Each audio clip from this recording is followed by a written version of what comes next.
오늘 말씀은 히브리서 성경 13장 15절 말씀과 요한복음 4장 23절 24절 말씀입니다. 우리 먼저 히브리서 13장 15절 말씀 같이 읽겠습니다. 시작. 그러므로 우리는 예수로 말미암아 항상 찬송의 제사를 하나님께 드리자. 이는 그 이름을 증언하는 입술의 열매니라. 아멘. 요한복음 4장 23절과 24절도 같이 읽겠습니다. 아버지께 참되게 예배하는 자들은 영과 진리로 예배할 때가 오나니 곧 이때라. 아버지께서는 자기에게 이렇게 예배하는 자들을 찾으시느니라. 하나님은 영이시니 예배하는 자가 영과 진리로 예배할지니라. 아멘. 오늘 예배당에 들어오시면서 평소와는 조금 다른 그런 공기를 느끼셨을 것입니다. 늘 우리의 귀를 또 이렇게 감싸주는 건반 소리도 들리지 않고, 또 따뜻한 기타라든지 또 드럼의 그 박자도 전혀 들리지 않았습니다. 앞쪽에 스크린도 꺼져 있습니다. 우리가 어느새 음악과 화면이 있는 예배에 참 익숙해진 그런 가운데 있는 것 같아요. 악기가 없으면은 찬양이 왠지 약해질 것 같고요. 그리고 자막이 없으면은 가사의 은혜를 못 받을 것 같고, 또 스크린이 없으면은 예배가 왠지 촌스러워질 것 같은 그런 시대를 살고 있습니다. 그래서 오늘 이 조용함 속에서 우리의 마음속에 자연스럽게 이런 질문이 떠오를 수가 있어요. 이렇게 해도 예배가 잘 될 수 있을까? 은혜가 있을까? 주중에 몇 분들이 연락을 줘요. 뭔가 준비해야 되지 않아요? 뭐가 필요하지 않을까요? 마음이 걱정이 되는 거죠. 그렇죠? 과연 다 없애도 될까? 그런데 그런 질문이 오늘 예배의 출발점이라고 할 수 있습니다. 하나님은 지금 조금 어색해 있는 우리를 향해서 어쩌면 조용히 묻고 계신지 모르겠어요. 바로 너에게, 우리에게 예배가 무엇이냐예요. 우리로 하여금 지금 예배 자리에 나와 있는데 이제껏 예배 가운데 무엇에 기대고 있었느냐 하는 그런 질문을 하고 있는지 모르겠습니다. 그래서 오늘 우리는 익숙해져 있던 것들을 잠시 내려놓고 우리의 입술과 마음과 우리 영혼만을 가지고 하나님께 그 앞에 서고자 합니다. 그리고 우리 스스로에게 이 예배 시간 동안 좀 진지하게 물었으면 좋겠어요. 나는 정말 하나님만으로 예배할 수 있는가예요. 나는 하나님만으로만 예배할 수 있는가? 그 질문 가운데서 우리의 영혼이 다시금 중심을 찾아갈 줄로 믿습니다. 먼저 한 가지 분명히 지적하고 또 짚고 넘어가야 될 부분이 있어요. 오늘 우리가 악기가 없이 자막이 없이 예배 드린다고 해서 악기, 미디어의 모든 것들이 좋지 않다, 그것을 말씀드리고자 하는 것도 아닙니다. 시편 150편에 보면은 다양한 악기로 하나님께 찬양하라고 말하고 있습니다. 나팔, 비파, 수금, 소고, 현악기, 재금, 많은 악기들을 언급하면서 그 모든 것들을 가지고 하나님께 찬양하라고 얘기하고 있어요. 하나님께서 음악을 만드셨고 리듬을 만드셨고 그 모든 것을 통해서 하나님께 영광을 돌리게 하셨습니다. 악기는 예배 방해자가 아니에요. 하나님께서 우리에게 주신 귀한 선물입니다. 교회 미디어도 마찬가지죠. 자막은 우리가 한 마음으로 노래하게 도와주고요, 또 말씀을 더 깊이 이해할 수 있도록 해줍니다. 그리고 영상은 우리가 눈으로 보지 못한 장면들을 마음속으로 그릴 수 있게 도움을 주는 그런 도구라고 할 수 있습니다. 실제로 교회 역사 가운데서도 그랬어요. 중세 때 많은 이들이 글을 알지 못해서 말씀을 읽지 못하던 시대에 사람들이 그림을 통해서 하나님의 말씀을 배우고 또 은혜들을 체험했습니다. 이 모든 것들은 하나님께서 우리 인생들에게 맡겨주신 유익한 도구들입니다. 그렇게 오늘 우리가 바라는 것은 이 모든 것들을 없애버리자가 아니라 그 모든 도구들을 하나님 앞에, 하나님의 존전에 다시금 내려놓자, 그런 의미를 가지고 있습니다. 오늘 우리는 악기를 멈추고 스크린이 꺼진 상태로 예배를 드리고 있습니다. 그래서 조금 어색하고 뭔가 허전하게 느낄 수가 있습니다. 하지만 저는 이런 낯섦 통해서 이 낯선 이 분위기 속에서 우리의 예배의 본질이 무엇인지, 정말 하나님께 예배를 드린다는 것이 무엇인지 다시금 더 깊게 묵상하는 시간 되기를 간절히 소망해 봅니다. 그래서 오늘 이 시간이 이 불편한 예배를 견뎌내는 시간이 아니라 오히려 앞으로 우리가 드리게 되는 모든 예배를 더 풍성하게 만들어주는 하나님의 준비의 시간, 은혜의 시간이 되리라 믿습니다. 다음 주일에는 건반이 울릴 거예요. 스크린이 켜질 겁니다. 그리고 자막을 보면서 우리는 찬양할 수 있습니다. 그럴 때 우리는 그 보여지는 한 줄 한 줄, 또 들려지는 한음 한음을 우리가 통해서 더 큰 감사와 감동을 느끼게 될 줄로 믿습니다. 그래서 오늘 우리 예배는 예배의 질을 낮추는 것이 아니에요. 오히려 예배 뿌리로 나가는 그런 우리에게 주어진 너무나도 귀한 시간이 되는 줄 믿습니다. 말씀 히브리서 13장 15절 말씀 읽었지만 다시 한번 제가 읽겠습니다. 그러므로 우리는 예수로 말미암아 항상 찬송의 제사를 하나님께 드리자. 이는 그 이름을 증언하는 입술의 열매니라. 아멘. 성도 여러분, 이 말씀 가운데 히브리서 기자는 예배와 찬양을 가리켜서 입술의 열매라는 독특한 표현을 쓰고 있습니다. 왜 그럴까요? 단순히 노래한다, 찬양한다, 예배한다 그런 말도 충분한데 굳이 열매라는 그 표현을 쓰고 있는 이유가 무엇일까요? 그것은 입술이 단순히 소리를 만들어내는 기관이 아니라 우리의 영혼이 향하고 있는 그 방향을 가리키는, 드러내는 창이기 때문입니다. 창문이에요. 참 창문이라는 것이 의미가 있는 그런 장치인 것 같아요. 어떨 때는 내가 의지적으로 보여주고 싶지 않을 때는 가릴 수 있잖아요. 근데 보여주고자 할 때는 열어놓고 또 그 한정된 부분만 보여지는 거예요. 불 켜진 커튼이 다 거쳐진 그 창문을 통해서 그 속에 있는 사람들의 모습이 고스란히 다 민낯이 드러나게 되어 있습니다. 마찬가지로 우리의 입술을 통해서 우리의 속 사람이 어떠한 상태에 있는지, 어떠한 존재인지, 우리의 중심이 무엇을 향해 있는지 보여진다라는 거죠. 성경은 수없이 얘기해요. 입술의 열매로 예배를 드리라고, 입술로 시인하여서 구원에 이른다고요, 입술로 하나님을 높이라고요. 우리의 입술을 통해서 내뱉은 그 고백이 그 사람의 마음의 상태, 믿음의 정도, 또한 그 삶의 중심이 어디로 향해 있는지 가장 정직하게 드러낼 수밖에 없는 겁니다.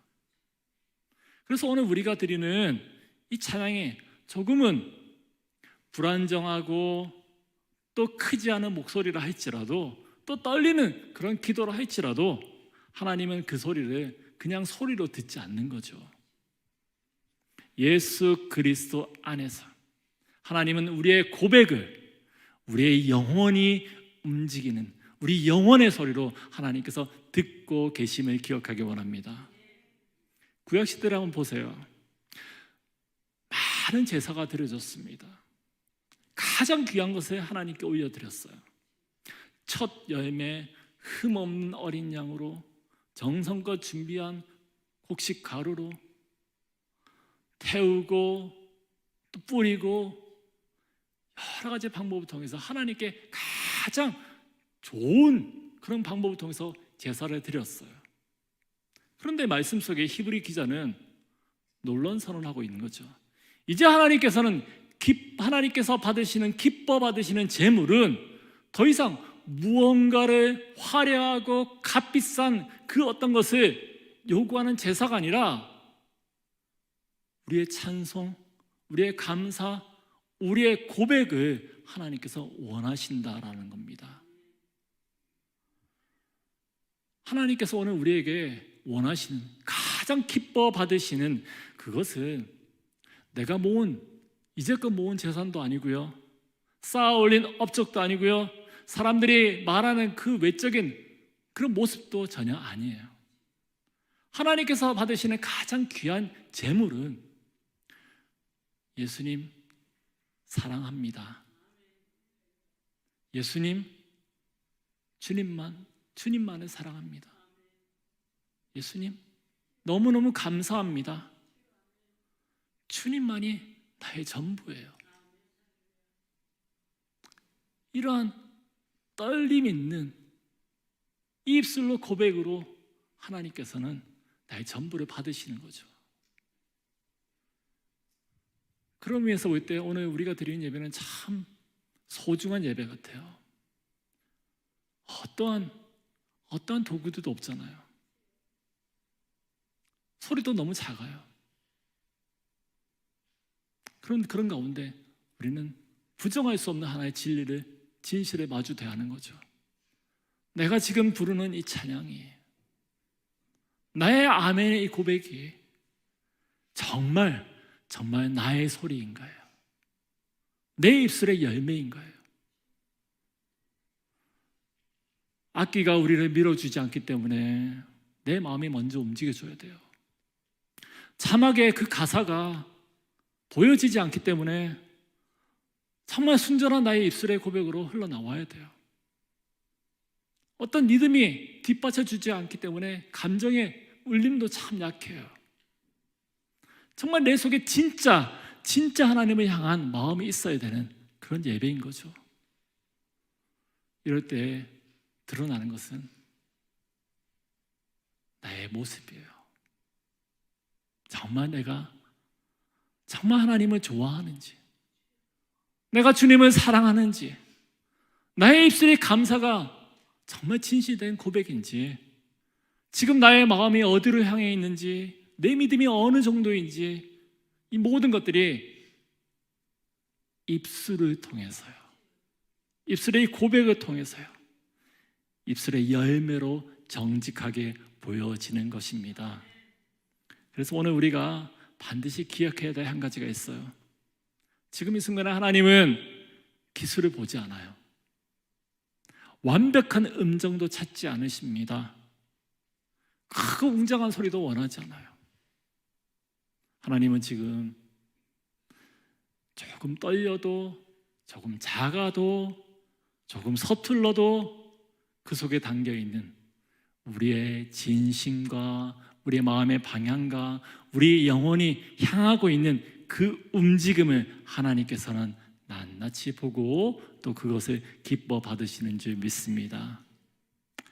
사랑하는 여러분, 그래서 하나님의 그 귀에는 우리가 드리는 이 소박한 이 소리가요, 하나님의 귀에는 세상에서 가장 아름다운 소리로 들려질 수밖에 없어요.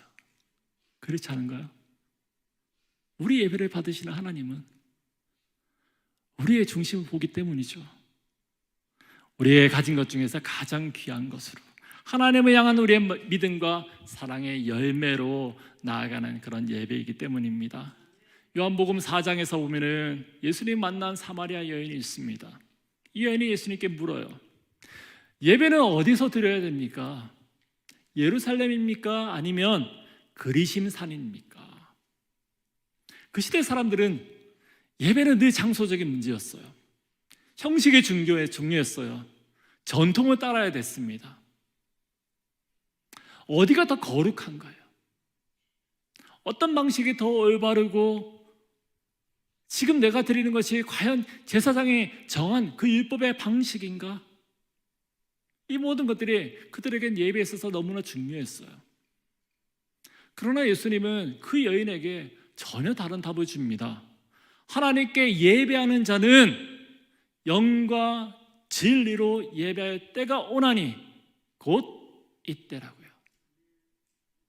사마리아 여인은 지금 우리는 어디서 예배해야 합니까? 라고 묻지만은 예수님은 어떻게 예배하는지에 대해서 말씀하고 계시는 거예요.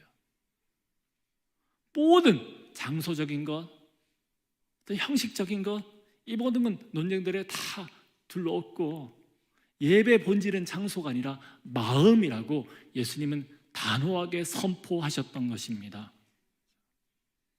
예루살렘이냐 그리심산이냐, 오케스트라가 예배에 있느냐, 아니면은 아무 반주도 없는 소박한 어느 시골의 예배 자리인가? 스크린이 있느냐 없느냐가 아니고 지금 내 마음의 방향이 누구를 향해 있느냐라는 거죠. 이것이 예배의 본질입니다. 그래서 예배는 어떤 시대에도 바뀌지 말아야 되는 것은 본질이에요. 도구가 있든 없든, 환경이 좋든 불편하든 예배자의 마음이 하나님께 향해 있는가, 그것이 핵심이 되는 것입니다. 우리는 종종 예배 가운데 집중이 안 되는 이유를 참 환경에서 많이 찾는 경우가 있어요. 오늘 찬양이 왠지 좀 약하지 않았어? 우리 전유정 전사님 오늘 왠지 모르게 찬양이 좀 약하네, 힘들어 보이네, 좀 슬퍼 보여. 그래서 은혜가 안 돼? 분위기가 안 사네. 오늘 키보드 우리 신보람 집사님 박자도 안 맞는 것 같고, 그런 경우는 전혀 없습니다. 제가 이때껏 만난 반주장에서 거의 천재적인 수준이에요. 인정하죠? 네. 이럴 때만 아멘 크게 하시네요. 그리고 그래요. 우리 교회는 또 어느 교회는 LED 스크린으로 화려하게 총천연색으로 막 보이는데, 우리는 저도 안 쓰는 무슨 프로젝트 쓰고 있고, 옛날에는 그런 거 있어요. OHP 막 그런 거 갖다 놓으면 교회가 왜 그래? 그런 거 아십니까? 이제 어렸을 때는 종이 큰 전지에다가 매직으로 막 써가지고 이렇게 넘겼죠. 궤도라는 거 썼죠. 여름 성경학 이런 거 준비하면 한 달 전부터 그 밤새 이제 글자로 베껴 쓰는 그런 거 했어요. 그런 예배 만약에 지금 그렇게 드린다면은 그것이 우리의 은혜를 방해하는 이유가 된다라고 누군가 얘기할지도 모르겠어요. 물론 환경이 영향을 줄 수도 있습니다. 하지만 예배가 정말로 무너지는 그 자리는요, 환경이 안 좋아서가 아니라 내 마음의 초점이 흐려질 때예요. 내 시선이 하나님께 고정되어 있지 않으면 예배는 금방 공허해집니다. 내 중심이 하나님께 향해 있지 않으면 아무리 큰 소리로 노래한다 할지라도 속은 텅 비어 있어요. 그래서 예수님은 아버지께 예배하는 자는 영과 진리로, 그리고 이렇게 예배하는 자를 찾는다라고 주님은 말씀하셨던 거예요. 하나님은 완벽한 연주자를 찾지 않아요. 화려한 그 기술을 가진 이를 선호하지 않아요. 하나님이 찾으시는 그 한 사람 예배자는 진실하게 영과 진리로, 그 심령으로, 그 중심으로 하나님께 예배하는 자인 줄 믿습니다.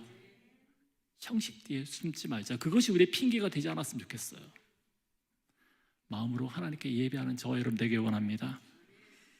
바로 이것이 어쩌면 오늘 우리가 좀 촌스럽게 예배드리는 그런 이유가 되는지 모르겠습니다.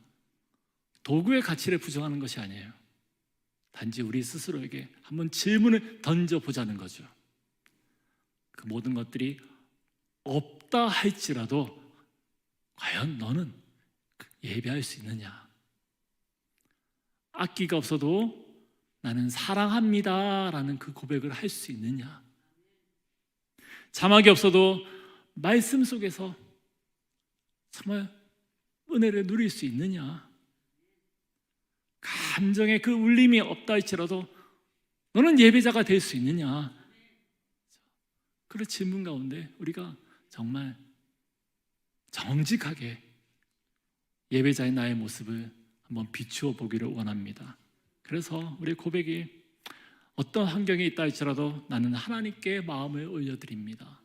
내 중심을 드리겠습니다. 그런 예배자로 서길 원합니다. 이러한 결단이 우리 가운데 있기를 원합니다. 마지막으로 우리가 읽었던 시편 121편 말씀을 다시 떠올려 보면은 이 말씀은 순례자의 노래예요. 이스라엘 백성들은 절기 때마다 예루살렘으로 올라갔습니다. 그럴 때 험한 산길을 지나가기도 하고 광야를 지나면서 이 노래를 불러요. 그 여정은 결코 안전하지 않았습니다. 낮에는 뜨거운 사막의 햇볕을 견뎌야 했고요, 밤에는 또 사막의 그 차가운 그 기온을 견디고 참아내야만 했습니다. 그리고 언제 어디서 도적대가 나타날지도 모르는 그런 길이었습니다. 그런 길 가운데서 시인은 노래하는 거죠. 내가 산을 향하여 눈을 들리라. 나의 도움이 어디서 올까? 나의 도움은 천지를 지으신 여호와에게서로다. 그에게는 오직 광야와 하늘과 공기와 그 모든 것들, 그리고 하나님만이 그에게는 있었다는 거예요. 그래서 그는 담대하게 고백해요. 하나님 여호와는 너를 지키시는 자다. 순례자의 그 걸음을 지키고 인도하신 이는 환경이 아니라 오직 하나님 한 분이었습니다. 오늘 우리에게도 그러한 순례자의 고백이 회복되기를 소망합니다. 나의 도움이 어디서 오는가? 나는 무엇을 붙들고 지금까지 걸어왔는가? 내 예배의 중심은 과연 누구였는가? 하나님 오늘 우리에게 조용하게 말씀하고 계세요. 너의 도움은 너의 감정에서 오지 않는다. 내 능력에서 오지도 않고요, 도구에서 오는 것도 아니고 환경으로부터 비롯되는 것도 아니고 오직 나 하나님 여호와에게로부터 오는 것이다. 이런 고백이 우리 가운데 회복될 때 우리의 예배도 또 이 땅을 살아가는 우리의 걸음도 다시 단단하게 세워질 줄로 믿습니다. 오래전에 이 말씀을 준비하면서 오래전 일이 생각이 났어요. 참 제가 예배할 때 참 기쁨에 정말 좋았던 예배 때가 언제였는가? 잊지 못했던 예배가 하나 있어요. 청년회 때 친구들과 함께 시골 마을에 전도 여행을 간 적이 있습니다. 10수명의 친구들이 함께 정말 시골로 갔어요. 근데 그 어느 날 저녁에 우리 마음이 동했는지 함께 예배를 드리자 밤에 그 강가로 나갔어요. 누구는 찬양을 인도하고 누구는 또 기도를 하고 또 누구는 말씀을 나누어요. 그리고 마지막에는 서로가 손에 손을 잡고 함께 기도를 했습니다. 그 장소가 강가잖아요. 여러분들이 상상하는 그 시골의 강가 맞아요. 울퉁불퉁한 돌들이 있고요, 또 깜깜하고 그냥 하늘의 별만 보이는 그런 자리입니다. 앉아있는 것조차 참 불편한 자리였어요. 모든 것이 불편하고 어색하고 또 예배 장소라고 부르기에는 너무나도 초라한 그런 자리였습니다. 벌레들도 왔다 갔다 하고. 그런데 그때 친구 중에 누군가가 얘기했던 것 같아요. 정말 우리가 우리의 소리로 하나님께 찬양해보자, 예배 한번 잘 드려보자. 그 흔한 기타 하나도 없이, 마이크도 반주도 아무것도 없고 그저 우리의 목소리를 하나님께 찬양을 드렸습니다. 그리고 그날 저녁에 저는 처음으로 하나님께 드리는 그런 제 영혼의 소리를 들었던 것 같아요. 누군가가 물어봐요. 네가 처음 성령을 체험한 적이 언제냐? 그전에도 체험했죠. 그런데 그날 더 뜨겁게 경험했던 것 같아요. 너무나도 힘든 자리였어요. 처음에는 그 예배 자리에 누구 다 그랬을 거예요. 저도 그랬으니까 배겨오는 그 불편함이 견딜 수가 없던 거예요. 그런데 나중에 예배가 끝나고 기도가 끝나고 눈을 떴더니 동이 밝아오는 거예요. 그날 우리 그 자리에 있었던 친구들 모두가 함께 깨달았던 것 같습니다. 악기나 어떤 환경이 우리 예배를 만드는 것이 아니라 정말 우리 예배를 사모하는 그 열심, 그 순전함이 하나님께서 기뻐 받으시고 은혜를 부어 주신다라는 사실을 경험했던 것 같아요. 악기는 예배를 아름답게 만들 수 있지만은 예배 자체를 대신할 수는 없어요. 조명도 마찬가지도. 더 따뜻하게, 제 조명 얘기를 안 했어요. 조명가도 좀 더 밝게 또 저를 갖다 더 환하게 비춰달라고 얘기했어야 되는데, 그런데 그런 것들이 하나님의 임재를 대신할 수는 없는 거죠. 오늘 우리의 예배 그렇습니다. 완벽하지 않은 음정, 크지 않은 목소리, 조심스러운 고백이라 할지라도 하나님께서는 그 모든 것들이 앞서도 말씀드린 것처럼 하나님께는 가장 아름다운 예배인 줄 믿습니다. 왜냐하면 하나님은 환경이 아니라 장식이 아니라 우리 영혼의 소리를 들으시는 그런 분이시기 때문입니다. 이제 말씀을 맺겠습니다. 사랑하는 여러분, 오늘 우리는 입술의 고백과 마음의 방향만을 가지고 하나님 앞에 섰습니다.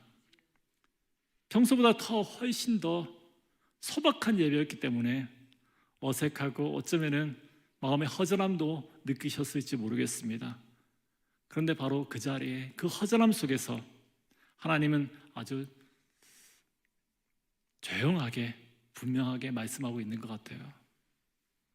우리의 예배는 환경에서 시작되는 것이 아니라 하나님의 그 도움은 악기나 스크린에 있는 것도 아니고 오직 하나님으로부터 말미암는다. 그 하나의 사실이에요. 하나님, 우리가 무엇을 가지고 예배 드리기를 보기보다 우리가 어떤 중심을 가지고 하나님께 예배하는지를 보고 계십니다. 그렇게 사랑하는 여러분, 오늘 이 조용한 예배가 우리의 마음의 눈을 열어서 예배 중심이신 그 하나님을 또렷하게 또 바라보게 되는 그런 시간 되기를 간절히 소망합니다. 기도하겠습니다.